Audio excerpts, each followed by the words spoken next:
Olá pessoal, sejam bem-vindos a mais um programa do Fute das Minas com a Placar TV. Esse é o nosso primeiro programa depois que o Mundial começou. A gente tem muito assunto legal para tratar aqui hoje. Jogo do Brasil, a primeira etapa da fase de grupo já se encerrou. Algumas zebras, alguns empates, algumas goleadas. A gente vai falar sobre tudo isso aqui hoje.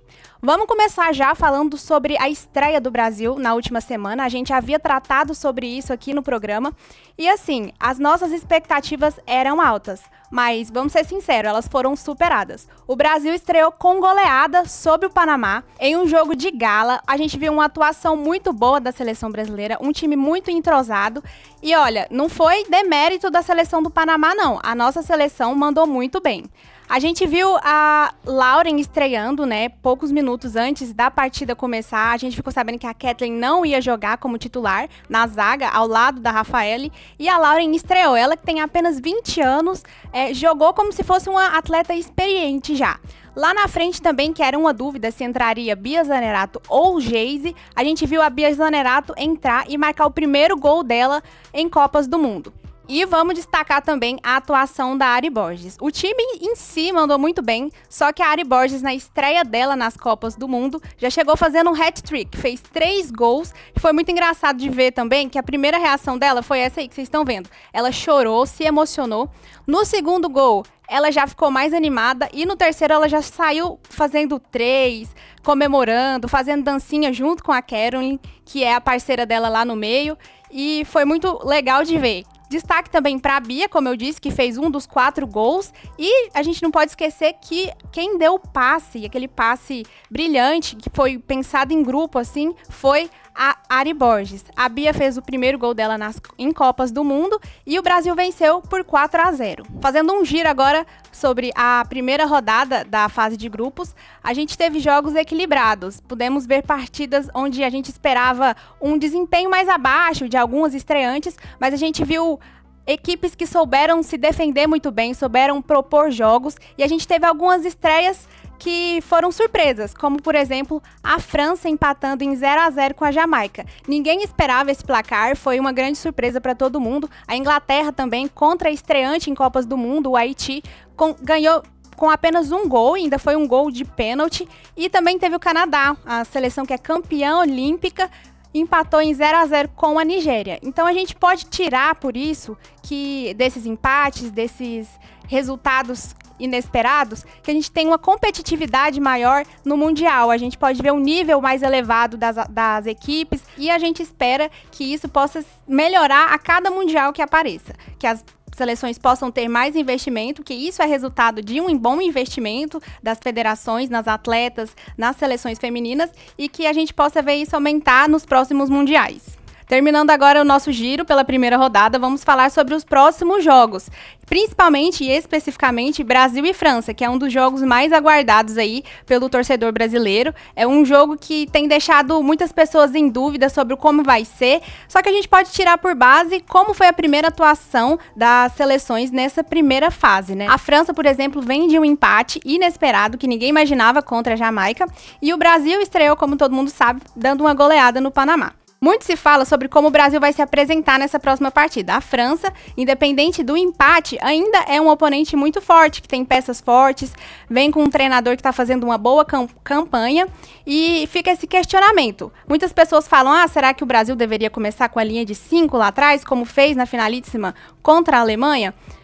Particularmente falando, eu acredito que o cenário agora é outro. O Brasil chega de uma vitória, então quem tem que se preocupar mesmo é a França. A gente viu que no jogo da finalíssima, a seleção brasileira começou a se desenvolver melhor após algumas modificações, algumas alterações que a Pia fez em campo. Então a gente não pode chegar também tão retrancado assim e esperar que a gente vença um jogo. A gente tem que propor o jogo, a gente tem que atacar, e as francesas que tomem cuidado. Vale lembrar também que o principal nome da seleção, a Renard, ela é uma dúvida para esse jogo, é uma coisa que a gente está vendo o que vai acontecer, se ela vai jogar ou não, porque ela sentiu um desconforto no tornozelo. Ela é uma jogadora muito importante para a França, que é muito boa em bolas altas, faz muito gols de cabeça, cabeça, porque ela é bem alta, mas a gente não precisa de se preocupar, porque a seleção brasileira mostrou que tem uma defesa bem sólida. E por falar em defesa, a Lauren deu uma entrevista coletiva na manhã dessa quarta-feira, falando como que tá a expectativa da seleção após uma vitória para encarar a França, que é a principal oponente do Brasil no grupo F. Você sente que esse peso deu uma aliviada e isso é favorável para esse jogo?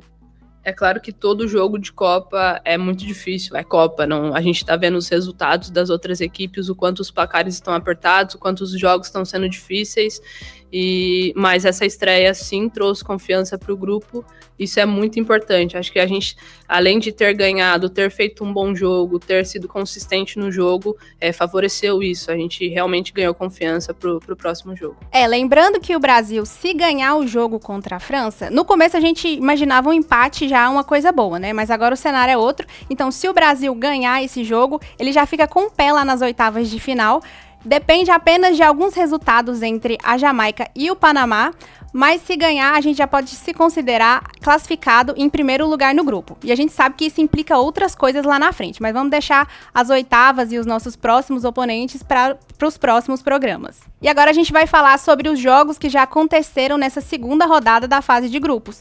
Nessa semana começaram, a nova rodada começou, e a gente já teve jogos na segunda, na terça, e amanhã dessa quarta-feira foi muito movimentada. A gente teve uma goleada que a Espanha aplicou na Zâmbia de 5-0.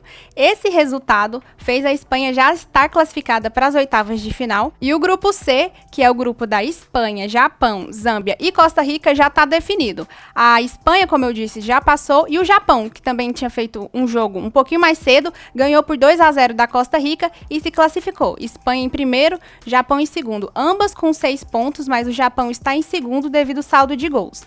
Infelizmente, a Zâmbia e a Costa Rica já foram eliminadas, elas não pontuaram, não marcaram. Infelizmente, estão indo para casa e foram eliminadas. Uma coisa engraçada que aconteceu no jogo entre a Espanha e a Zâmbia foi a árbitra. Ela é uma árbitra sul-coreana, vou ver se eu falo o nome dela certo. É Oh Yen-jong. Ela se confundiu na hora de anunciar a decisão do VAR. A gente pode ver esse lance aí, que a atleta ela recebe a bola um pouco à frente, um pouco adiantada. A bandeirinha marcou o impedimento, só que o lance foi para revisão no VAR.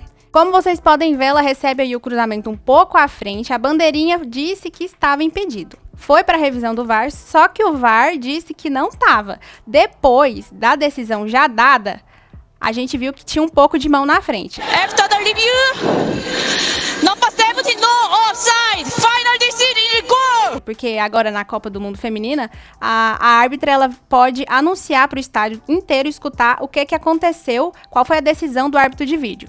O outro jogo que movimentou a manhã dessa quarta-feira foi a Irlanda e o Canadá. A Irlanda, estreante em Copas do Mundo e em competições grandes também, enfrentou o Canadá, que é um campeão olímpico e tem várias atletas de nome, como a Sinclair, enfim. Esse jogo ele foi muito acirrado e muito movimentado. Vale lembrar também que a boa atuação da Irlanda, elas se fecharam muito, o Canadá tentava atacar, só que elas estavam com a defesa muito compacta e não deixava a equipe canadense passar à frente. Uma coisa que aconteceu, que a gente vale destacar, é que a Irlanda, além de ser uma estreante na Copa do Mundo, ela já começou fazendo história. Nessa partida entre Irlanda e Canadá, saiu o gol mais rápido dessa edição das Copas do Mundo. O gol saiu aos 3 minutos e alguns segundos, e além de ser o gol mais rápido dessa edição da Copa do Mundo, foi um gol olímpico, que entrou para a história como o primeiro gol olímpico das Copas do Mundo feminina.